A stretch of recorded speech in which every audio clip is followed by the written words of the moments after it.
up, guys? Thanks for clicking on another video, unless it's your first time here, in which case I invite you to subscribe to my channel so you can check out some more of these videos on the Ranger. If you clicked on this video of the Ranger, I assume either you're a long-time viewer or you're interested in the machine, so you'll want to stick around in either case.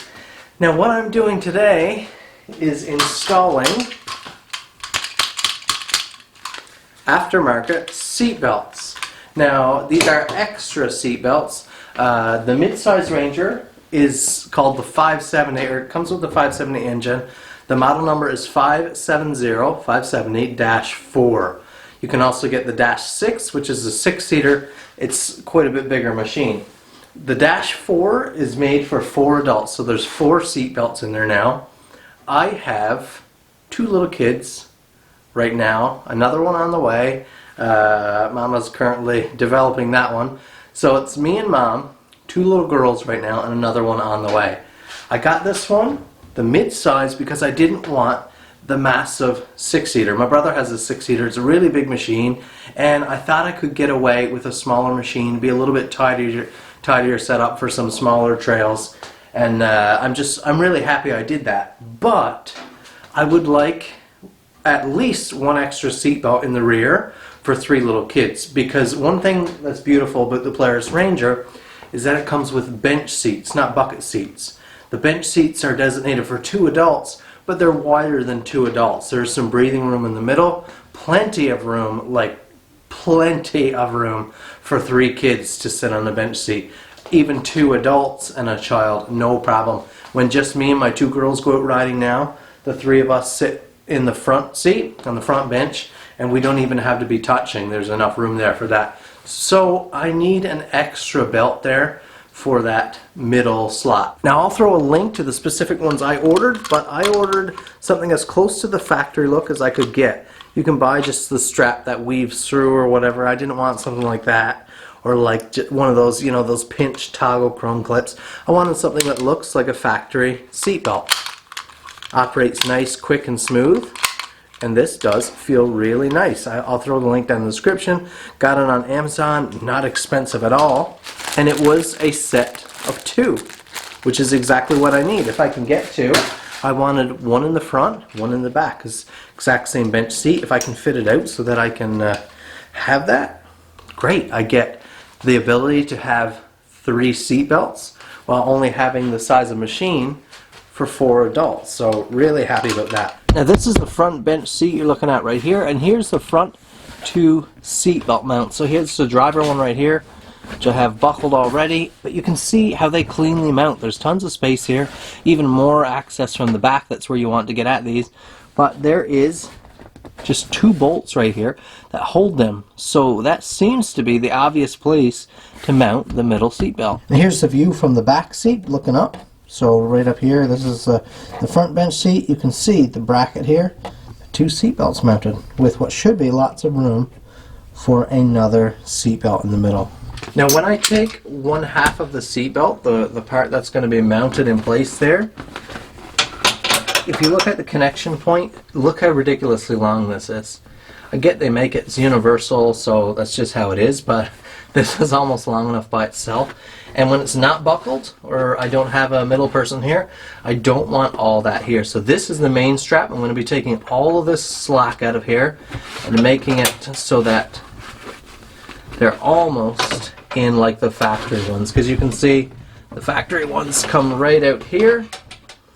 So that'll be perfect right there. If I can take all of that slack out, kind of like this idea, this length here, that'll be best for me. Now this is going to be a pretty simple, straightforward job, but if you're someone that has no tools and no real skill sets built up, you might want to consider really hunting around and try to find a belt that fits right from the start. Like I said, this is way too long. This belt is big enough for like a full-grown man. This could go right around me with room to spare. And the middle section is just not in need of that. It's just way too long, and it's not able to even tighten enough as it is to securely hold like a toddler. So we'll trim this down.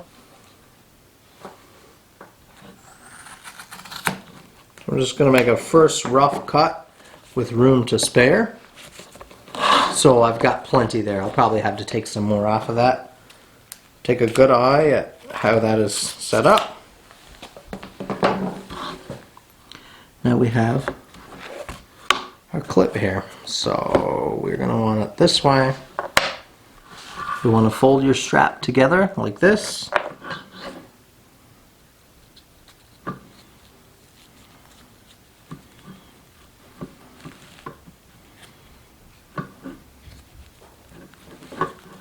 To get a factory type loop on there. Like that. See that?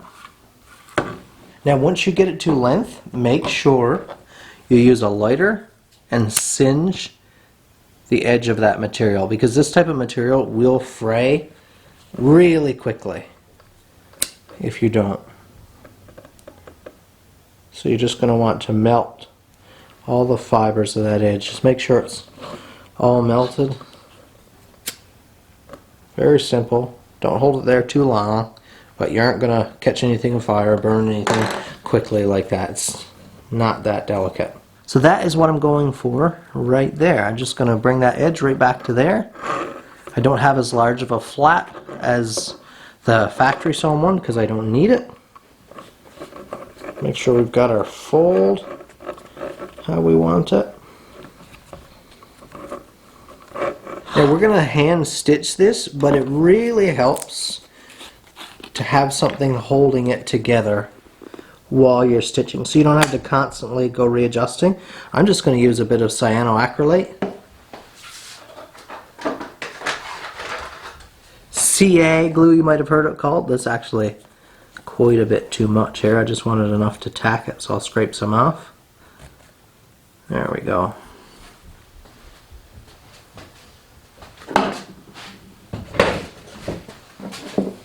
Leave and throw a little bit of activator on the other side.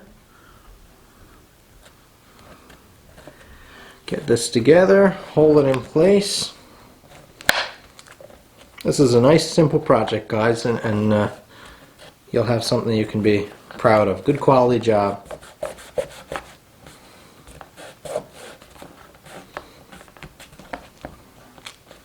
There, look how good that'll look.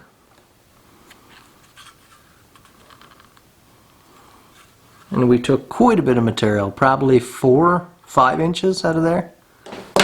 Now if you're fortunate enough to have a sewing machine there now, you can throw this on the sewing machine, or maybe your wife has one set up, she does a bit of sewing. You can have her run just several lengths of stitching back and forth through this. There's kind of no set amount. You can see maybe a little too much contrast. There we go. The manufacturer just weaved a bunch of stitching. You just want enough there that's going to be strong. You know it's not going to come undone. But we don't have a whole lot of weight going on something like this, so just make sure you've got a good strong job done. I'm going to use a speedy awl. These are really handy for jobs like this. Really cool. I'm a leather worker, so I use it a lot for leather working, but works really nice. You can get these types of rigs, larger versions for repairing sails and stuff. Sailboaters keep them on hand.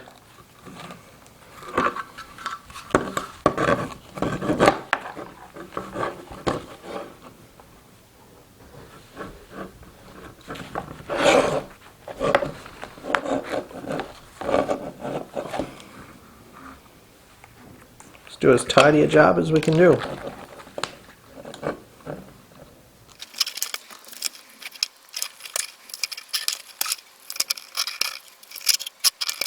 And there we go. I didn't do a super slow and fine job, like super neat job with this, like perfectly straight lines.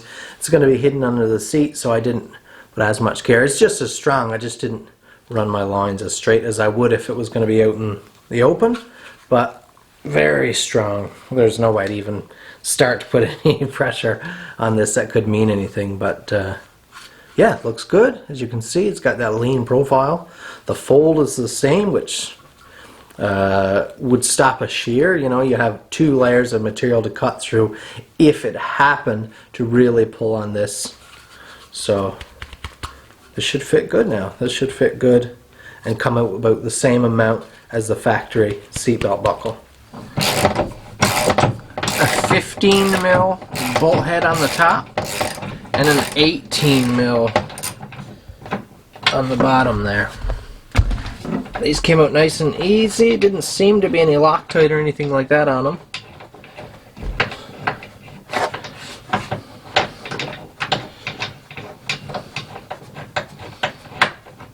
Lots of bolt thread, lots.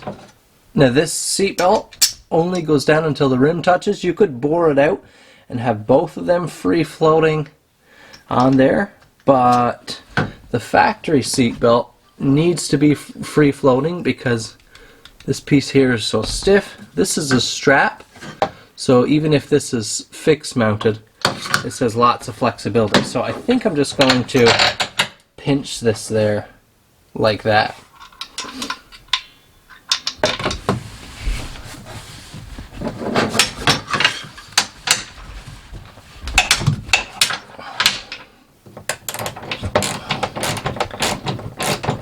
So that's our buckle mounted.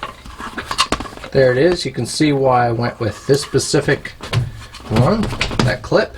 Now with a quick check, I can see that the whole strap is still a little bit long. That's in its shortest measurement right there, and the way it works is you can draw this down so there's slack, pull out the slack. So once this little piece here gets all the way back, that's as short as it can get. So all I need to do is to shorten up this piece right here. So I'll snip this stitch, pull it through, take probably 4 or 5 inches out of it, and I'll still have tons of length adjustment. And there it is, guys. So the second half of the belt was just a repeat of the first. I just bolted into the other bolt. I shortened it and stitched it just as you saw with the other piece there. Looks great, nice and small, fits tidily there. I can shove it down there when I don't need it. It's out of the way. Thanks to that nice little valley down there. Really great. Here's how they look from the back side, so you can't even really notice it. You can see the clip there and the steel in there. I did the exact same thing.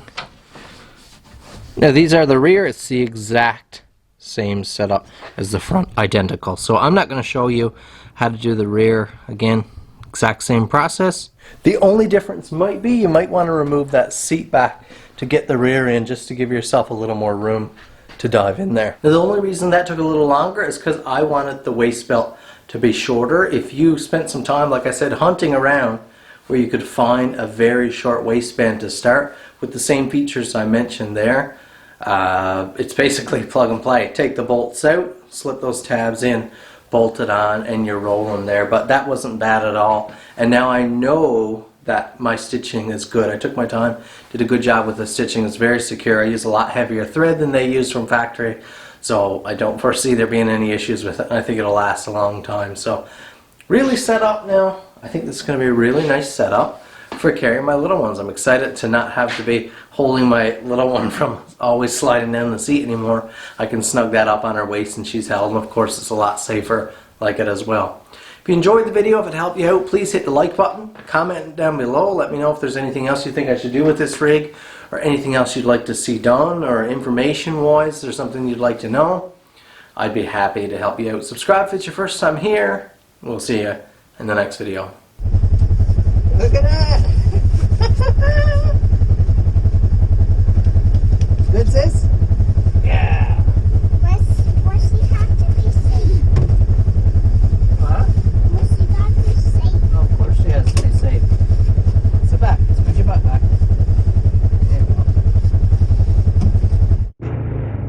What does that mean? What does that mean? Hornbill is the type of bird that Zazu is. And he's saying that kings don't need advice from little birds like Zazu. Don't need tips or hints. Doesn't need help. What don't he need help? Well, he does, but he's young and he thinks he doesn't. Like you sometimes. Sometimes you need mom and dad's help, but you just want to do everything yourself, so you won't admit it. And then sometimes you make even more trouble just because you won't ask for a little help. But everyone needs a little help sometimes. Right? Yeah. And it's okay to ask for help. But Simba is so little, he thinks he doesn't need any help. So that's why he says that. Kings don't need advice from little hornbills. Kings don't need advice from little hornbills for a start.